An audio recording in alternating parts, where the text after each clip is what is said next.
Okay, here's everybody in now. Morning, everybody. Morning. Well, good morning.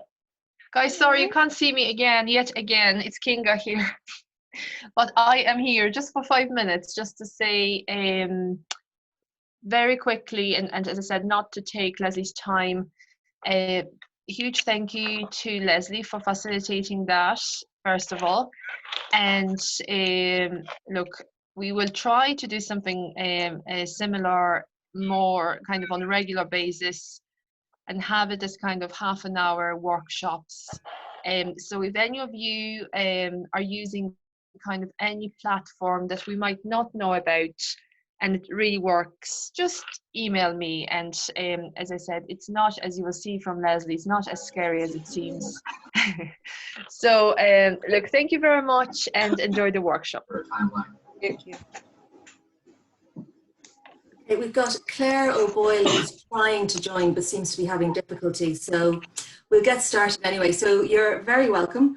I'm going to start by sharing my screen with you. Good morning. Found her not breathing up the top. So now I hope everybody can see my screen. Yeah. Okay. So I know most of you, but for people who don't know me, my name is Leslie. I'm an ESOL tutor in Drogheda. I currently have 3 ESOL groups. I have very low level groups. I have ESOL literacy, and they are definitely A0. They're learning to speak in English and they're learning to write. I have A0 and I have A1. And so I found Quizlet as one of the things that I use to try and help my learners with classes that we're doing online.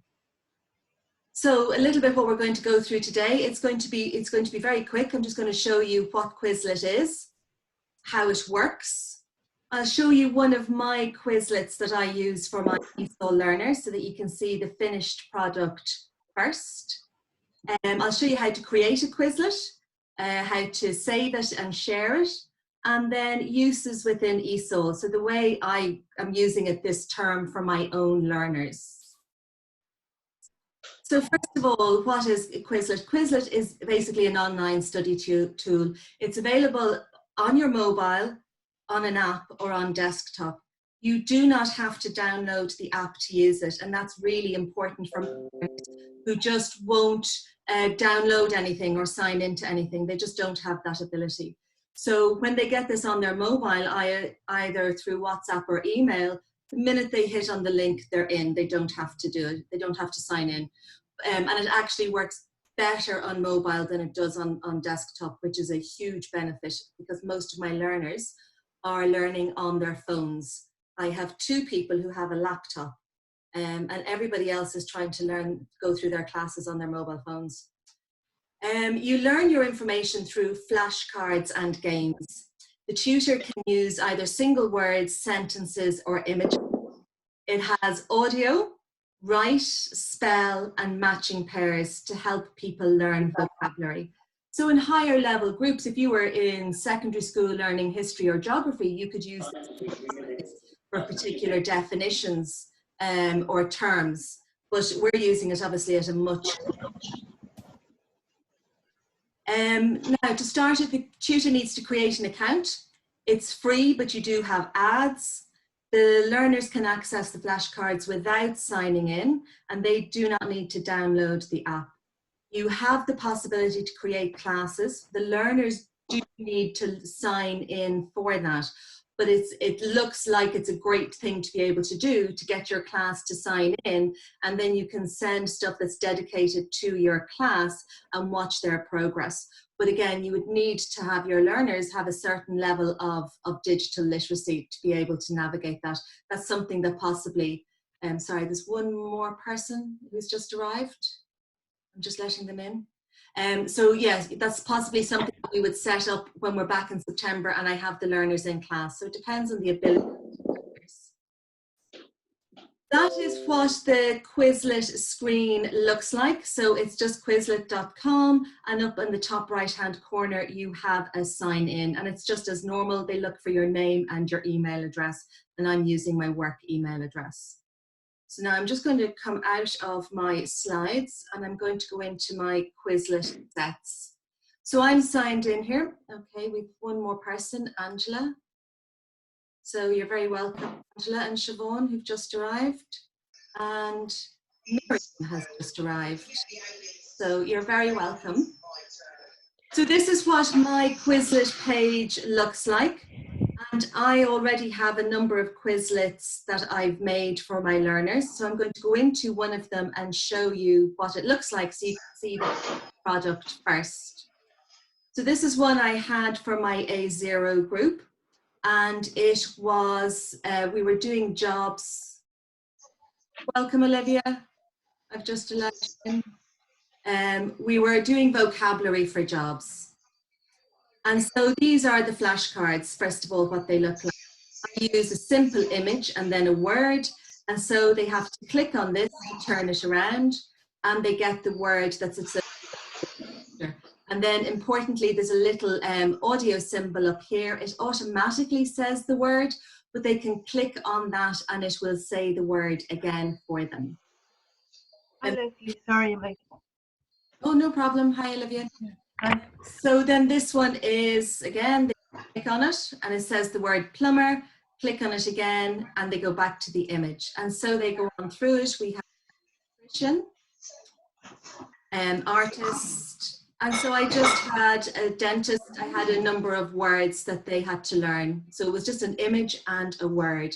So that's what the flashcards look like. Then there's different things along here which are really, really good. There's the learn function where they get the image and then they get a selection of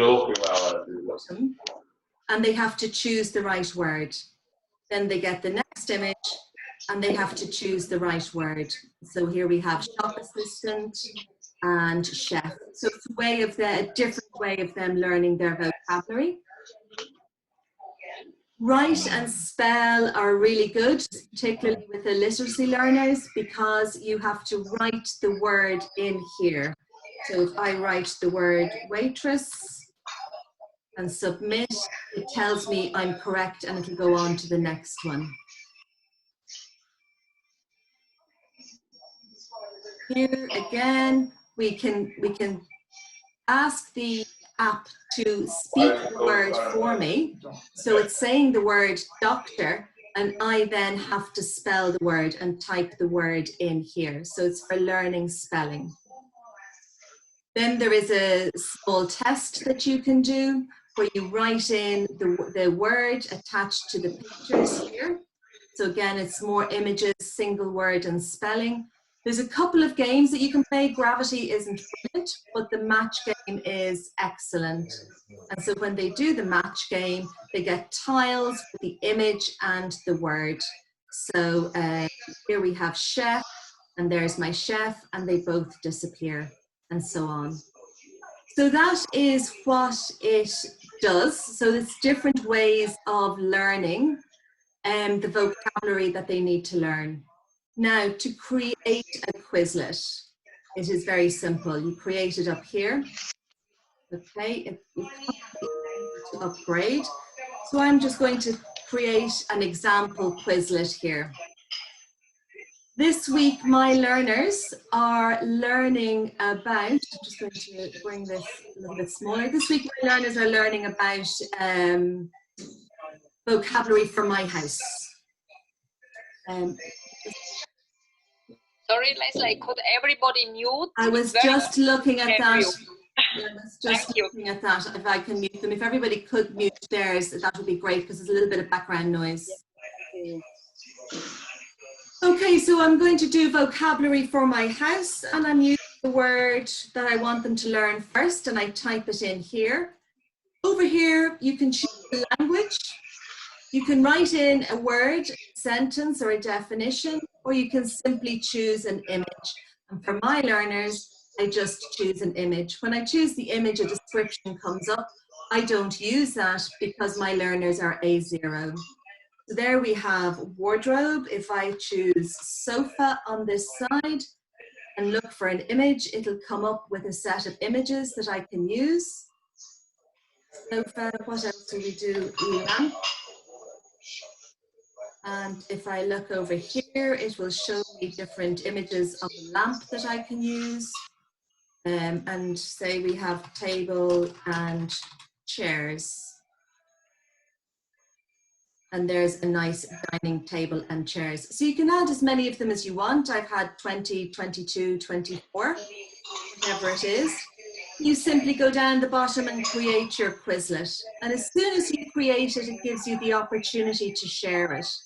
And so I copy this link and I add this link to either email or to WhatsApp. Their own independence. Sorry. Was somebody asking me a question there?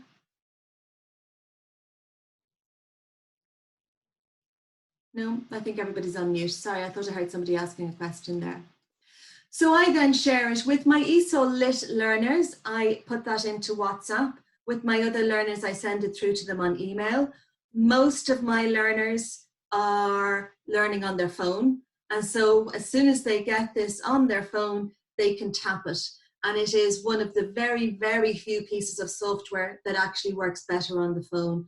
Flashcard is fantastic. It comes up the size of your screen with the image that you want. You tap it, it flips, tells you the word, you tap it again and swipe it for it to leave. The matching pairs game is great because you just literally tip it on the screen of your mobile phone and you match your pairs with it. If I want to add anything to this, so say I come back to this and I decide that the 4 items aren't enough, as I scroll down, it says add or remove terms. And so I click on that and I'm straight away back in here. And we've had wardrobe, sofa, lamp, table and chairs, and I can add a new card. So say I add double bed and I look for images and there is an image of a bed and I can click on done again. If I want to share it, I have this little symbol down here and it brings that screen up for me again and I can simply copy the link and paste it into my emails or into my WhatsApp. Okay, so that is what it looks like. Now, if I look,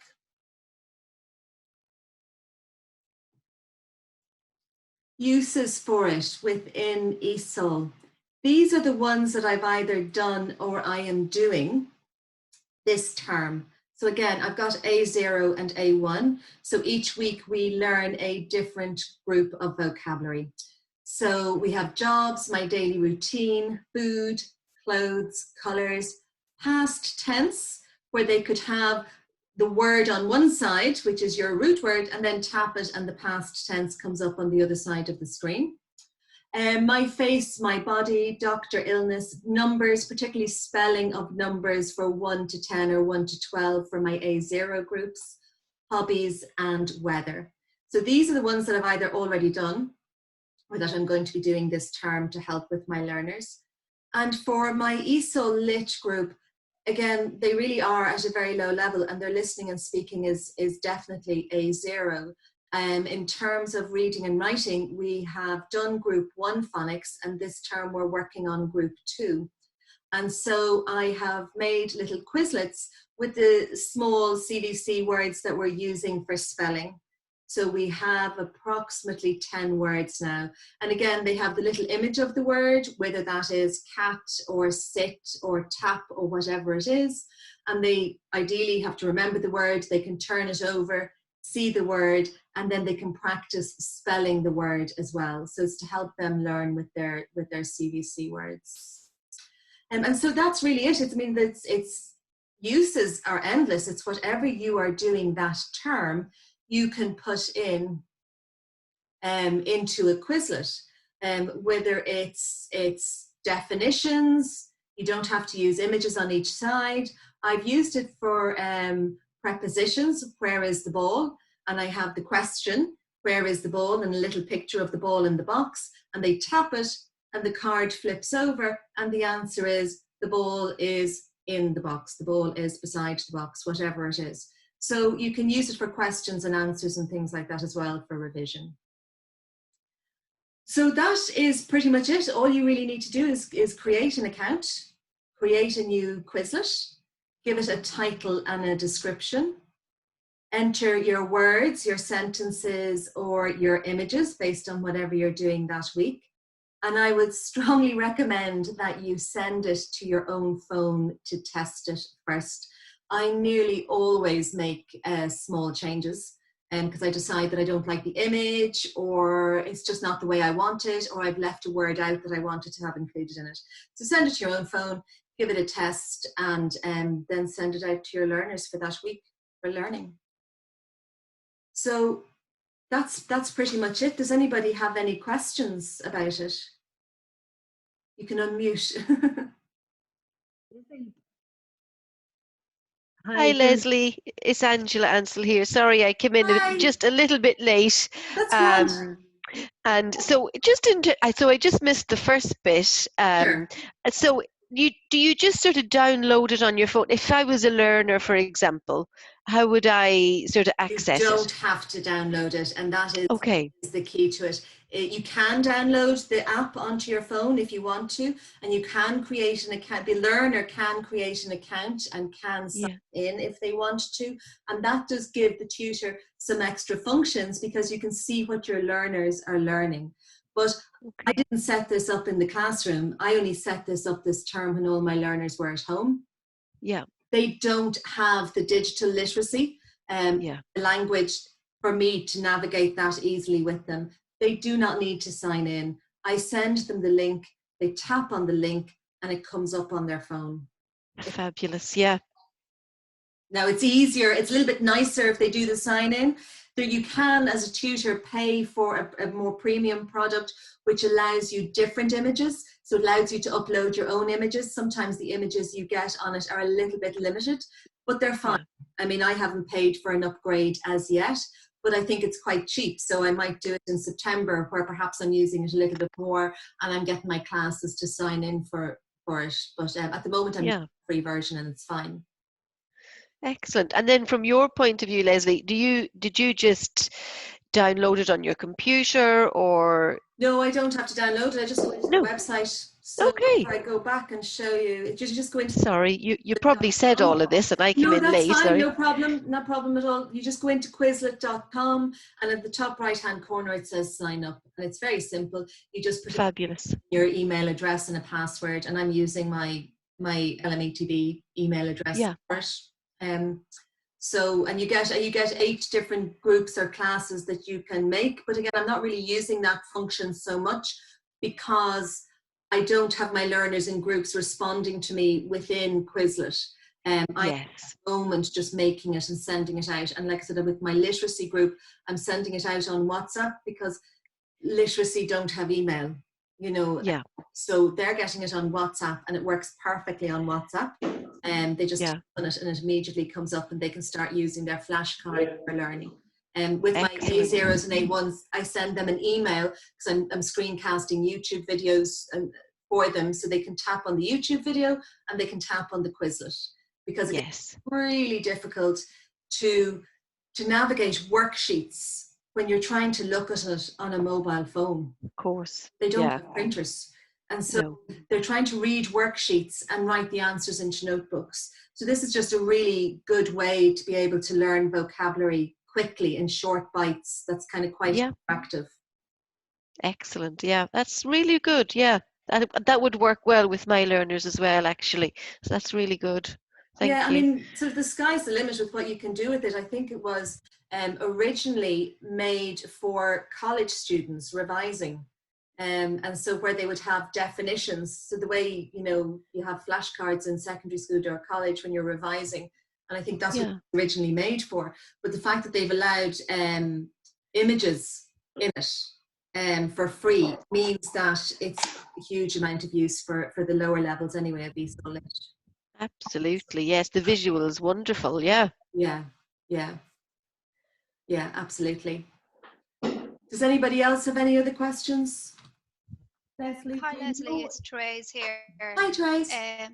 I was just wondering, do you know when your learners tap on it and do it, do you get any notification No. or do you get any feedback No. from the learners? No, because they're okay. not signed in, and that's something. Right, okay. If you had them set up to sign in with an email address and password, and they had downloaded the app on their phone, Right. you then would get that feedback, and that would be really useful and really handy. And that's something that if we do get into the Learning Centre in September, that is one of the things I'm going to be trying to get people set up with, so that we can sort of communicate a little bit more within that. Yeah. Oh, that's great, Leslie. No, it's really good. Yeah. Leslie, anybody? I can hear that from the window. Sorry, there's a bit of background noise there. Miriam, sorry. Thoughts that would be going back on the 4th of October. I find that we're getting paid 70% of the government. Sorry, I'm not sure And the selection's another 30%. whose mic it is. Oh my gosh. But sorry, Miriam, you were asking a question. Yeah, Leslie, do you know anybody using it for numeracy? No, I don't, because I'm ESOL, so I don't. But Therese might know, because Therese does numeracy and maths. And so the numeracy that we would use it for would be things like spelling numbers. And so I can use it for my numbers 1 to 10 or 1 to 12. I'm thinking about how to use it for time, as in one card has a picture of a clock and a time, and you know, what time is it? And I can use it for them to help them with time. I haven't created that yet, but that's definitely one of those things that you'll set up, and you need to send it to yourself to test to make sure that you have it right, where you're doing a question and an answer with an image. But that would be the kind of numeracy that I would do, or date, speaking date. Yeah. Miriam, I was going to try and give it a shot for parallel and things like that, see if it works. Yeah. The words like that for a slightly higher level. Yeah. So I'll let you know if it works. So whatever you're learning and whatever you're doing this term, you know, that you want them to learn. I mean, if you think of even a simple question and an answer, you know, like for me, it was very simple. Where is the ball? And I had a picture of the box and the ball. Where is the ball? And the answer is the ball is on the box. The ball is in the box. The ball is in front of the box. And so what time is it? And so I have an image of a clock face with a time on it. And, you know, so you can use it for questions and answers and definitions, images or not, if you want to. I've seen it used for, Leslie, I've seen it used for computer literacy, you know, so you could put an icon on one side and explaining, you know, bold, and then the icon for bold and the word bold on the back, you know, so you could. Do you make up all those sets, or is there pre-made sets that you can There is in? pre-made sets, and you can search the pre-made sets, and I found that they were nice to get ideas. But I'm awful fussy, and if I'm teaching a set of vocabulary, again, I'm at a very, very low level, and so if I'm teaching them 20 words about jobs, then that's the 20 words we're looking at this term. And so I'm not looking at other words for jobs, and I don't want American terms coming into it either. So it's good to look at for ideas, but I tend to kind of really tie it in quite tightly to exactly what I'm doing that week. And so they had a screencast of the PowerPoint presentation for the vocabulary that we're using, and I copy that exactly then. Okay. So it's at the very low levels, as you know, it's very, very tightly scripted with what you're doing, and it's all repetition and sentence structure, vocabulary, word order, and so I'm making my own. Yeah. Thank you. That's all right. Anybody have any other questions? No? No? Okay. Well, you're all very welcome. It's nice to see you all. Hope everybody's surviving the lockdown and managing. We're on week 7 of 10 for ESOL, so we're definitely on the home run. But if you've any questions, you can just send me an email. and I'll happily answer them. And I can do up the rest of that one that we did there now with a few more terms in it and send it to you as an example so that you can see how it works on your phones if you want to. That's no problem at all. It'll give you an idea of what you can do with it. All right. Okay. Thanks a million, Leslie. Well, thank you very much, everybody. I know we're all inundated with online training, but thank you very much for coming this morning. And good luck. I hope you get using it. Thank you. Thank you, Leslie. Thanks a lot. Bye. See you. Bye-bye.